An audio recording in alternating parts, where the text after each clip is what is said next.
ভিতরে না পারলে আমি পুরা দুনিয়া বরবাদ করে দিতে পারি। আমি শুধু একটা জিনিসই ভাবি, নিতু শুধু আমার। সংলাপটি বরবাদ সিনেমার। মেহেদী হাসানের সিনেমাটির কথা এরই মধ্যে আপনার জানার কথা, কারণ সিনেমাটিতে যে আছেন মেগাস্টার শাকিব খান। কবে টিজার আসবে?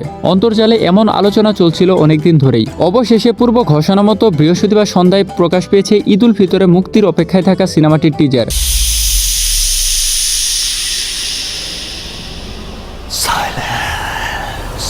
1 মিনিট 44 সেকেন্ড টিজারে পাওয়া গেছে ধুমধারাক্কা অ্যাকশনের আভাস। গত বৃহস্পতিবার শাকিব খান ও প্রযোজনা সংস্থার ফেসবুক ও ইউটিউবে প্রকাশ করা হয়েছে বরবাদের টিজার। গত বছরে ঈদে মুক্তি পাওয়া রায়হান রাফির তুফান সিনেমায় ভিন্ন এক শাকিব খানকে দেখেছিলেন দর্শকেরা। নতুন ছবির টিজার দেখে তাদের প্রত্যাশা আরো বেড়ে গেছে। বরবাদের টিজারে শাকিব খানকে পাওয়া গেছে বেশ কয়েকটি ভিন্ন ভিন্ন লুকে।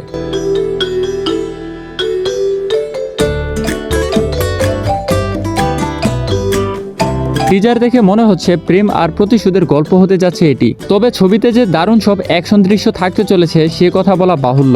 আর এই সিনেমার অ্যাকশনগুলো যে হবে খুবই যথেষ্ট নৃশংস সেটাও বোঝা গেছে টিজার দেখে। তবে এই সিনেমার টিজারে স্বল্প উপস্থিতিতেও চমকে দিয়েছেন পশ্চিমবঙ্গের অভিনেতা যিশু সেনগুপ্ত। তার লুক এক্সপ্রেশন দেখে অনেকেই মন্তব্য করেছেন এবার জমজমাট লড়াই হবে।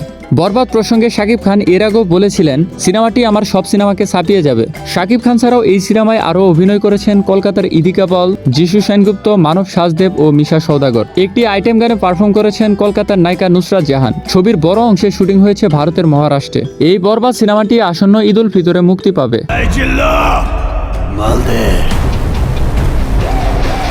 I see faces everywhere.